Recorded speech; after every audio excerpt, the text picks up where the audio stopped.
I should mention that shortly after filming this video, the computer died. So that's just something you have to be aware of. Old computers, they can be kind of flaky and you gotta be careful. Make sure the person you're buying from has a good return policy. The seller was great about this, I got a full refund. And it wasn't a CPU issue, and that's mainly what we're reviewing here is the CPU. Just be aware that sometimes motherboards on older computers can just kind of straight up fail. Anyway, hopefully you guys enjoyed the video. I'm not saying go out and buy this computer, but I still think it's cool to take a look at a lower end APU. If we stick to low-end gaming and emulation, it should be fine, and it even supports FreeSync, so that may help with some frame dips. So why buy this over Raspberry Pi? Well, for one, it's significantly cheaper, even at the Pi's retail price, and two, there's quite a few emulator cores that just don't work on ARM, and some systems like PS2 and GameCube may be bootable, but they have trouble running 3D games even at native resolution. Alright, so here it is, the HP EliteDesk 705G1 small form factor. We got some USB 2 and 3 ports in the front. Yep, one stick of Samsung DDR3 memory. And in the back, we have PS/2 mouse and keyboard support, DisplayPort++, VGA, and serial, so no HDMI sadly.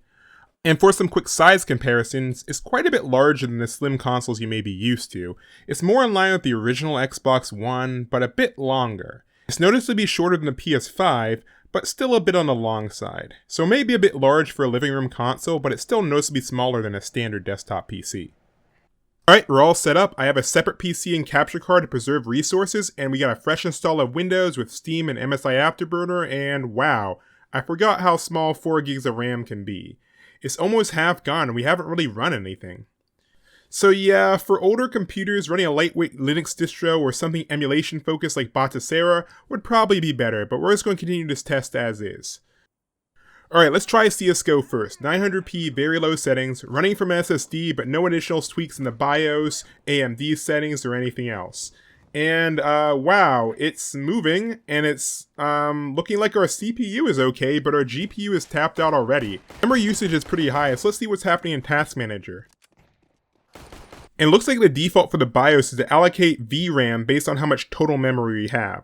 So we only have 450 megabytes of VRAM for this APU right now. That's not ideal to say the least. But a quick look at NES emulation, 8-bit games don't need the extra VRAM or memory, so the CPU and GPU aren't being taxed much. Same with 16-bit emulation, and the advantage to running on this over Raspberry Pi is there are some cores that have some neat features, like for example, this lets you run Mode 7 games in widescreen and even with a higher resolution rendering for the backgrounds. It can make them look pretty nice.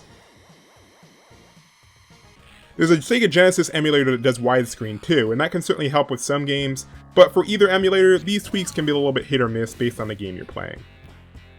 N64 emulation is generally pretty easy as well. I was able to upscale a lot of N64 games to about 900p, and it's worth noting that a lot of these games have lower frame rate caps. It's hard to believe Zelda was locked to 20 FPS back in the day, but Nintendo still made it feel very smooth.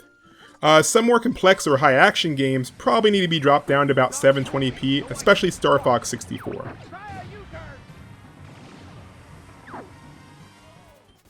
Retro Inspire games should run pretty well too, due to the low memory and GPU usage. However, not all 2D games run flawlessly. If your game uses a lot of effects like Melty Blood here, you'll get some noticeable frame drops, and when the game's speed is tied to frame rate, it can make fighting games pretty unplayable. This is even more true for 3D fighting games. Here we are with Rev 1 of Guilty Gear Xrd, and this ran on a PS3 that had far less memory, but the system is struggling to run it. Same with Batman Arkham Asylum, a pretty old game, but the GPU is pretty much stuck at 100%, and I really feel like performance should be better on a 2009 game. Okay, so before we move on, I'm going to add a second 4GB stick to this thing, and I'm also going to increase the VRAM all the way up to 2GB. It may be overkill, but I feel like a little bit more than 1GB is what we need, so this will offer plenty of overhead. And wow, I'm already seeing a huge difference. Playing CSGO with the exact same settings and resolution, it's running much better. The extra memory and VRAM seems to help smooth things out. And Melty Blood's actually playable now. Sure, there's quite a bit of tearing, but I'm keeping VSync off for all these tests. And Guilty Gear sees huge improvements as well. I still don't think this is enough performance to play modern 3D fighting games, but it's nice that really old ones still work. And finally, back to Batman. We're still getting quite a few frame drops, but it's running noticeably better.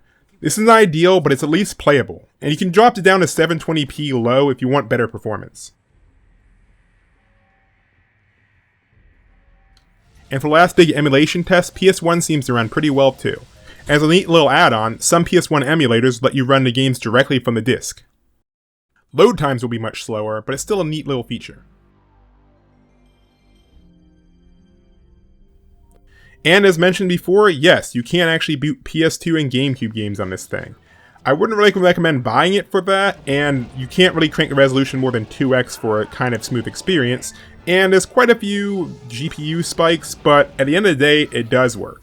So, final thoughts. If you just want something for mainly simple 2D games or emulation up to N64/PS1, and you don't mind tweaking a few settings, then I'd say this is actually worth considering.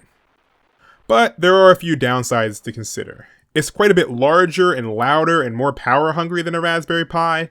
Also, due to the smaller size, it's not wide enough for a standard GPU, meaning you'll have to get one of those more expensive, lower profile models. Also, the lack of Wi-Fi and Bluetooth also mean you'll need to get some more adapters, and with the lack of HDMI, depending on your monitor, you may need even more adapters. And if nothing else, you'll really want at least one more stick of RAM. So when you add the price up for all that stuff, it starts to become a little bit less budget, but it's still cheaper than a Raspberry Pi used, and it supports more systems. And if you later decide you want better performance for PS2 and GameCube games, you could always add a dedicated GPU. But honestly, unless you're really fixated on getting the lowest cost starting PC possible, I'd really recommend going with something that features at least a Core i5, even an older model. Sure, the APU won't be as good, but you can even pair it with that super cheap GPU and get noticeably better performance. Also, it features AVX2, which will be an important feature for performance in future emulator builds. But yeah, if you know what you're getting into, I think this PC can fit a few specific roles, and I had a lot of fun testing it, so I hope you guys found this video helpful. Thank you all for watching. Bye.